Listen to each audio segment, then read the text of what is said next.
2024 সালে পরীক্ষার জন্য ফার্স্ট ইউনিট টেস্টের সায়েন্সের প্রশ্ন দেখব সপ্তম শ্রেণী 2024-এর জন্য।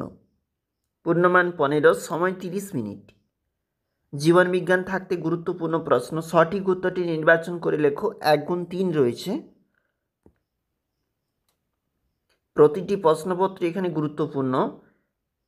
দেখো 3-এর দাগের যে প্রশ্ন, দাঁত এবং হাড়ের গঠন মজবুত করে যে খনিজ মৌলটি, ক্যালসিয়াম হবে। 2-এর দাগের প্রশ্ন দেখো, যে কোনো দুটি প্রশ্নের উত্তর করতে হবে এখানে। ভিটামিন এ এবং কে এর একটি কাজ লেখো। রক্তাল্পতা রোগটি কি, কোন খনিজ মৌলের অভাবে এটি ঘটে থাকে। মানুষের দেহে লিপিডের দুটি কাজ লেখো, অবশ্যই গুরুত্বপূর্ণ থাকছে। এরপর 3-এর দাগে যে রয়েছে, সঠিক উত্তরটি নির্বাচন করো। বিশুদ্ধ জলের বাষ্পীভবনের লিনতাপ 537 ক্যালোরি পার গ্রাম। দেখো অবশ্যই গুরুত্বপূর্ণ, তাপের এসআই একক জুল। এবং নেক্সট পেজটা দেখো, বরফ গলনের লিনতাপ কত, 80 ক্যালোরি পার গ্রাম। সমতা বিধান করো, অবশ্যই দেখবে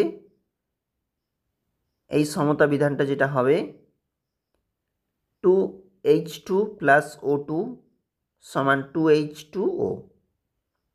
এরপরে যে গুরুত্বপূর্ণ বলেছে, একটি বা দুটি বাক্যে উত্তর দাও, যে কোনো দুটি।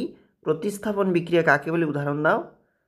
চুনাপাথরকে তাপ দিলে পোড়ার জন্য কার্বন ডাইঅক্সাইড উৎপন্ন হয়, এক্ষেত্রে বিক্রিয়ক এবং বিক্রিয়াজাত পদার্থগুলির নাম। তাহলে ক্যালসিয়াম কার্বনেট হচ্ছে বিক্রিয়ক এবং বিক্রিয়াজাত হবে ক্যালসিয়াম অক্সাইড ও কার্বন ডাইঅক্সাইড। পরের প্রশ্ন, মাটির কলসির জল ঠান্ডা থাকে কেন।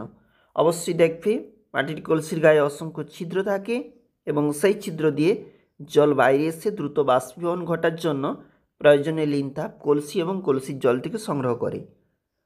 লাস্ট মিনিটে প্রশ্নগুলি অবশ্যই গুরুত্বপূর্ণ রয়েছে।